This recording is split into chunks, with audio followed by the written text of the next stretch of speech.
নিরাপত্তা ইস্যুতে বাংলাদেশের যৌক্তিক দাবির কোনো তোয়াক্কা না করেই কঠিন সিদ্ধান্ত নিল ইন্টারন্যাশনাল ক্রিকেট কাউন্সিল আইসিসি। নিরাপত্তার মতো সংবেদনশীল ইস্যুতে বাংলাদেশের পক্ষে রায় না দিয়ে উল্টো ভারতে খেলতে যাওয়ার জন্য বিতর্কিত সিদ্ধান্ত চাপিয়ে দিয়েছে তারা।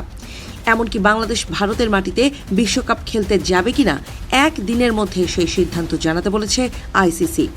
বাংলাদেশ না গেলে সেই স্লটে স্কটল্যান্ডকে খেলানোর বিষয়ে বিবেচনা করছে আইসিসি।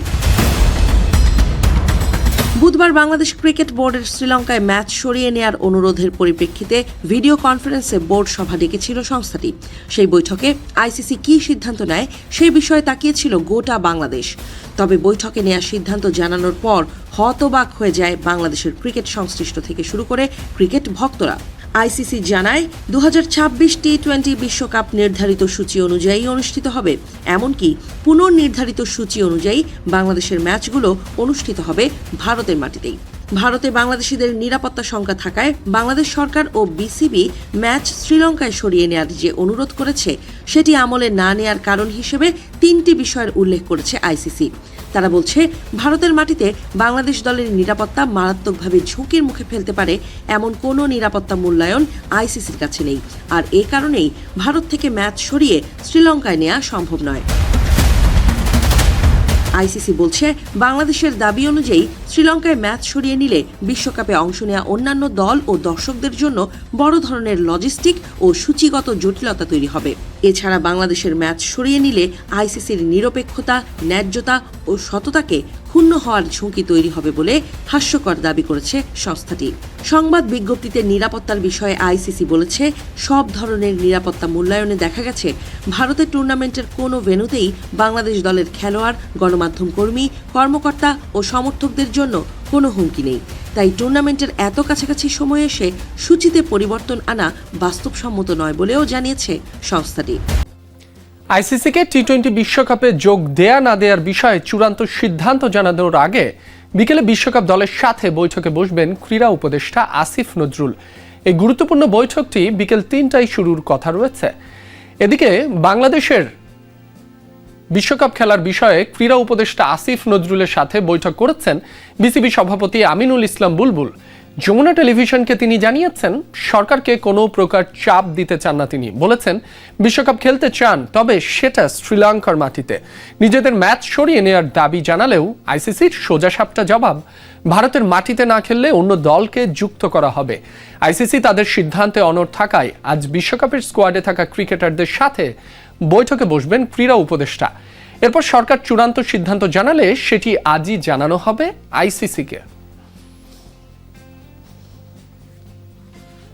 আপনি আশা দেখেন কিনা? এখন আশা দেখি তো, অবশ্যই আশা তো দেখি, কিন্তু যে আশা সেটা হলো যে ইনফ্যাক্ট এটা নো হয়ে গেছিল, তারপর একটা দিন চেয়ে নিছে। আপনি বলতেছেন মিরাকেলের অপেক্ষায় আছেন? মিরাকেল বলতে যদি কিছু ঘটে যায়, বাট এই চান্স কম, যা দেখতেছি চান্স কম। গায়ের জোরে কথা বলতেছি। আমার সিলেটবাসীদেরকে আমি সবথেকে কষ্ট দিয়ে দিচ্ছি।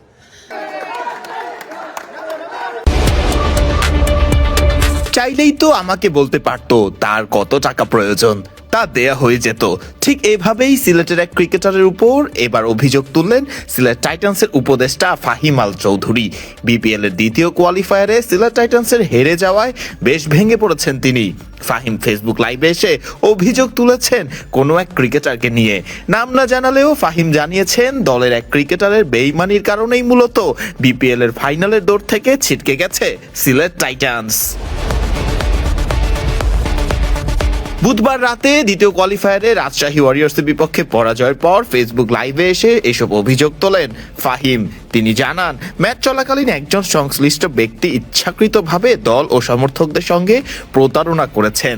তার ভাষ্য অনুযায়ী ওই ক্রিকেটার ব্যক্তিগত স্বার্থে নিজেকে বিক্রি করেছেন এবং সিলেটের মানুষের আবেগকে আঘাত করেছেন। ফাহিম আল চৌধুরী লাইভে এসে বলেন, আপনাদের সবার জন্য একটা শকিং নিউজ নিয়ে এসেছি। আমি কিছু গুরুত্বপূর্ণ তথ্য জানাচ্ছি। আজকের ম্যাচটি আমাদের কাছে ভীষণভাবে কলুষিত হয়েছে। আমার কাছে নির্ভরযোগ্য তথ্য প্রমাণাদি এসেছে। ম্যাচের ভেতরে থাকা একজন ব্যক্তি নিজেকে বিক্রি করেছে। সে আমাদের সঙ্গে মিথ্যা বলেছে। ক্রিকেটের সঙ্গে বিশ্বাসঘাতকতা করেছে এবং সিলেট টাইটান্সের সাথে প্রতারণা করেছে। সবচেয়ে বড় কথা হলো সিলেটের মানুষের আবেগের সাথে সে নিষ্ঠুরভাবে বেইমানি করেছে।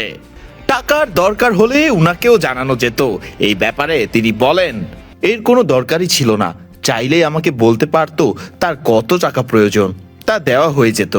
এই ঘটনা আমাকে ভেঙে দিয়েছে। তবে বিষয়টি এখানেই শেষ নয় বলে সতর্ক করেছেন সিলেট টাইটান্সের এই উপদেষ্টা। তিনি বলেছেন, এই ঘটনা আমি এখানেই থামতে দিব না, বিষয়টি গভীরভাবে তদন্ত করা হবে এবং দায়ীর বিরুদ্ধে যথাযথ ব্যবস্থা নেওয়া হবে। আজকের হার ছিল বেইমানের সাথে হার। এই হার ছিল না, এটা পুরোটাই কম্প্রোমাইজ, ফিক্সিং ছিল। বেইমানি করা হয়েছে সিলেটের সাথে, তবে মানুষটা ভুল জায়গায় হাত দিয়ে দিয়েছে, সিলেটের আবেগের জায়গায় হাত দিয়ে দিয়েছে। এলিমিনেটর পেরিয়ে দ্বিতীয় কোয়ালিফায়ারে উঠে প্রথমে ব্যাট করে রাজশাহী ওয়ারিয়র্স 165 রান সংগ্রহ করে।